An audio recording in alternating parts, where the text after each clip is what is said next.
Bonjour mes chers auditeurs et bienvenue si vous nous rejoignez sur notre chaîne Les Conseils de la Vie.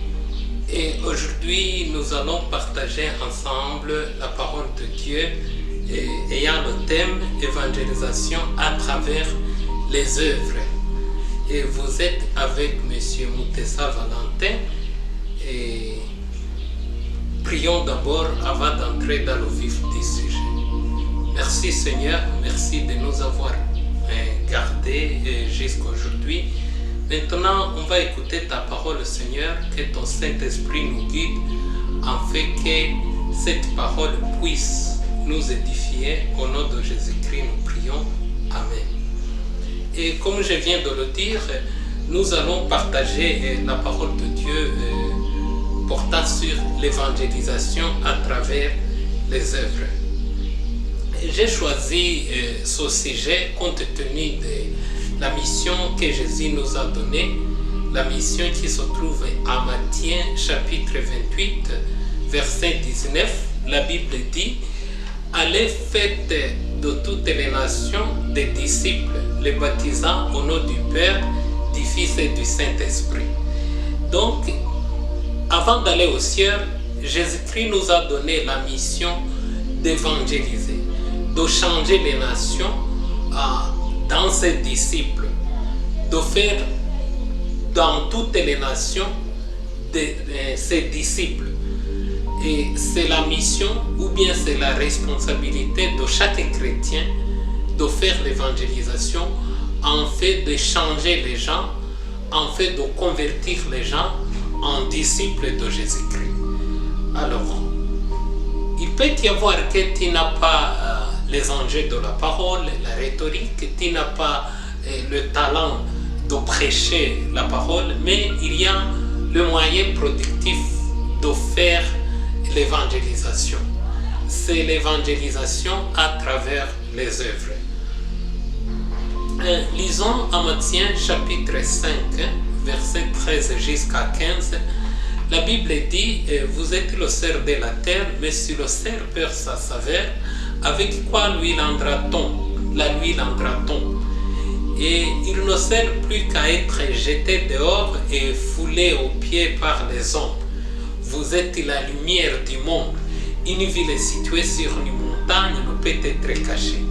Et on n'allume pas une lampe pour la mettre sous un panier, mais on le met sur le chandelier et elle éclaire tous ceux qui sont dans la maison.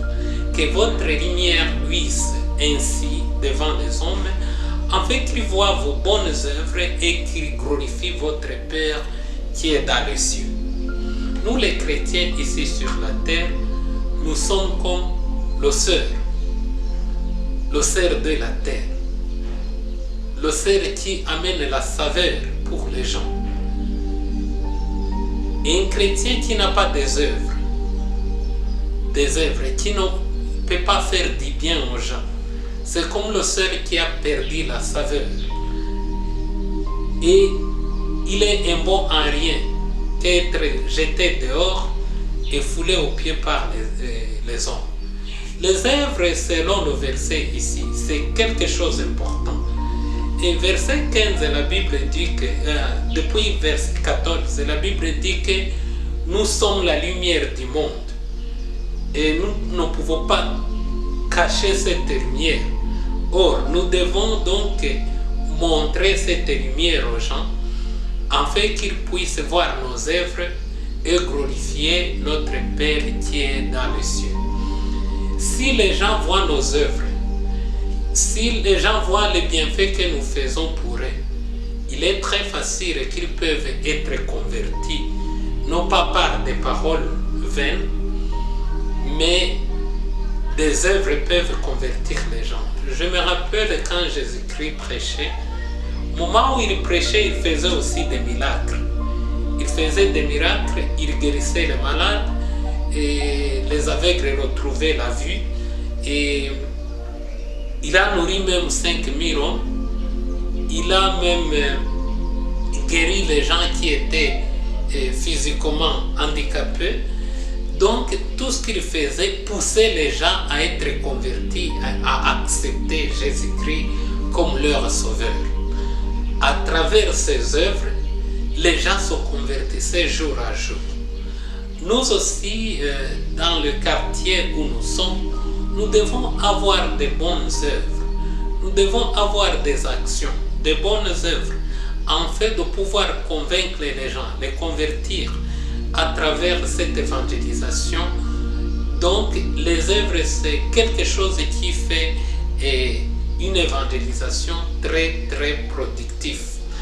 Et quand nous lisons dans le livre de Daniel, quand ces captifs apportés par Nebuchadnezzar à Shinar, parmi eux il y avait Meshach, Shadrach et Abednego, ils étaient là-bas et un jour, le roi a fait un immense monument en or qu'ils devraient adorer. Ils ont refusé d'adorer jusqu'à l'immense monument de Nebuchadnezzar.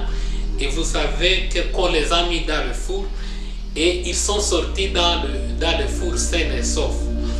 À travers ces œuvres,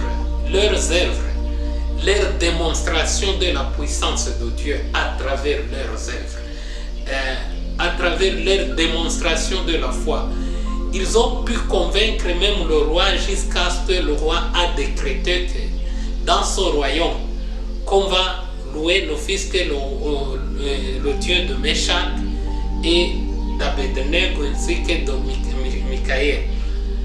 Donc il a fait un décret qu'aucun autre Dieu ne sera être loué dans son pays à part Dieu de Meshach, d'Abednego et de Michaël. Alors, si nous faisons des œuvres, des bonnes œuvres, si par exemple nous nourrissons des voisins qui sont affamés, si nous donnons des habits aux gens qui n'ont pas d'habits, peut-être que tu n'as pas de talent de guérir les malades, mais tu peux donner la nourriture aux gens qui sont affamés. Tu peux donner les habits aux gens qui n'ont pas d'habits. Toutes ces actions vont attirer les gens à nous suivre et les Anglais disent que les actions parlent plus que les paroles. Alors, à travers les actions, nous aurons vraiment l'évangélisation qui est très facile et beaucoup de gens vont nous suivre en voyant nos actions. Et ce que la Bible disait, qu'à travers les œuvres, nos œuvres, les gens vont glorifier le Père Céleste. Chers auditeurs, prenez ça que les actions prêchent plus que les paroles.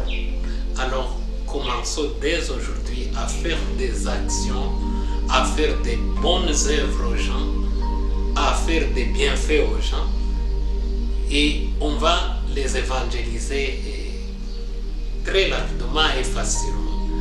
Merci beaucoup de votre suivi, que Dieu vous bénisse abondamment. Merci.